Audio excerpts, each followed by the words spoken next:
The Webster Dictionary states that to procrastinate is to intentionally put off the doing of something that should be done. So I was assigned to do a final project for my English class about something we care about. While there's a lot of things that matter to me, I couldn't actually commit to a topic for a whole month.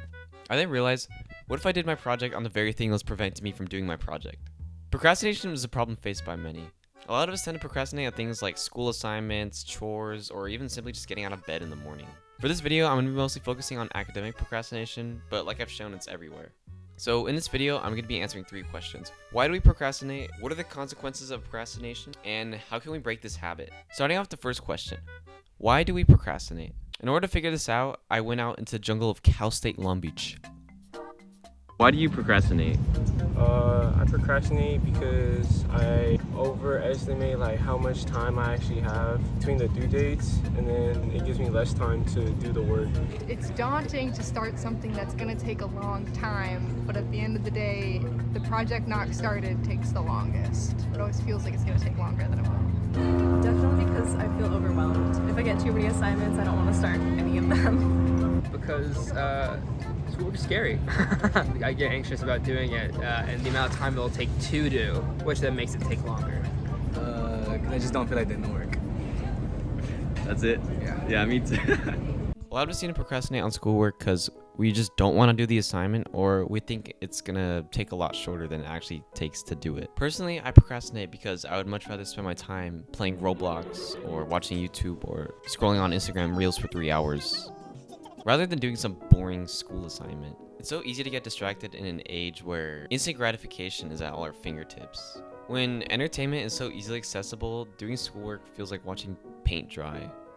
I mean, how many times have you been in class and then you see someone open up 2048 cupcakes and play that instead of actually paying attention in class? It's because it gives you that dopamine that doing homework or classwork just can't give you. We humans tend to take the path of least resistance, or we make up excuses like, yeah, I got time to do this, or I'll do it tomorrow, to avoid actually just doing the task. We do this because the thought of the task just seems so stressful and overwhelming. Fuchsia M. Soroy, a professor in social and health psychology, explains in her book titled Procrastination, Health and Well-Being that procrastination functions as an emotion regulation strategy that provides short-term mood repair. It's so easy to get overwhelmed by these assignments, especially if you have multiple assigned at once. We procrastinate as a mean to avoid these uncomfortable feelings. Feelings like stress, confusion, or the fear of failing. Instead of facing these feelings, we just turn to something more enjoyable instead. What are the consequences of procrastinating? Have you seen those videos where someone makes food in 1 minute versus 1 hour versus 1 day? We always see that the one that took more time ends up being the higher quality dish than the one that was scrambled together in 1 minute. Now think of the food as your schoolwork. Imagine a teacher assigns an essay that's due in 1 week. So we have student 1 here. Student 1 works on the essay just a little bit each day, just slowly polishing and refining and building up this essay. And eventually, he finishes it maybe even before the due date because he had worked on it a lot. Now we have student 2. Student 2 waits till 10 o'clock when the assignment is due at 11:59 p.m. and just finishes the whole assignment in a scramble, and the whole assignment just ends up becoming this sloppy mess. We see that naturally that the essay that took more time to make ends up coming out more higher quality and well made just because they put more time and care into it. Procrastination just ruins your time management skills. If you make it a habit, then you just won't get anything done and all your work's just going to come out all careless and sloppy. And this can just bring down your overall grade and your academic performance. And not only does it hurt your academic performance, but just your overall well-being. The more times you put something off, the more overarching just stress and anxiety about the assignment you're gonna feel. And this also comes with feelings of guilt and shame as well. It's like that scene for the Boss Baby. Every birthday party, I'll be there. Every Christmas, I'll be there. This can just cause your self-esteem to plummet and then just make you more avoidant and just not want to do anything anymore. It causes the cycle of starting a task, procrastinating on it, and this eventually would just lead to you just not wanting to do anything anymore. And this is an unfortunate problem a lot of students like myself face. However, there's hope. How can we break this habit? Before even starting something, one of the best things you can do for yourself is simply just changing your mindset. A lot of the time, it's not laziness that's stopping us, it's the fear of failure. The fear that what you make or do is just not going to be good enough. I'll let you in on a little secret. It's okay to fail. Now, don't go flunking all your assignments because, oh, Matthew said it's okay to fail. No. What I'm saying is, failure is your greatest tool. It's how you learn and it's how you improve. Michael Jordan once said, I've failed over and over and over again in my life. And that is why I succeed.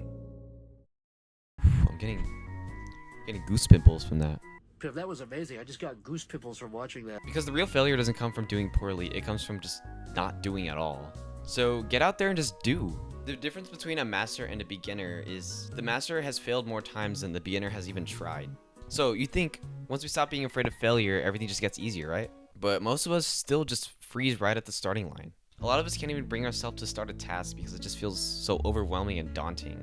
We get overwhelmed about the thought of how long and hard this assignment's gonna be, how long it's gonna take. But that's why people always say to take baby steps. When you're a baby, you don't just wake up one day and just start sprinting around all of a sudden. You crawl, you stand up, you fall, and then you just try again. Progress doesn't come from just doing everything all at once. Progress comes from doing small things consistently. So don't focus on solely just finishing the task. Focus on just starting it. You don't need motivation, you need momentum. So now you've started your assignment. Congrats! Oh my God! You've done what 99% of procrastinators can't do. But wait. What is that? Distractions. The main killer of productivity is distraction.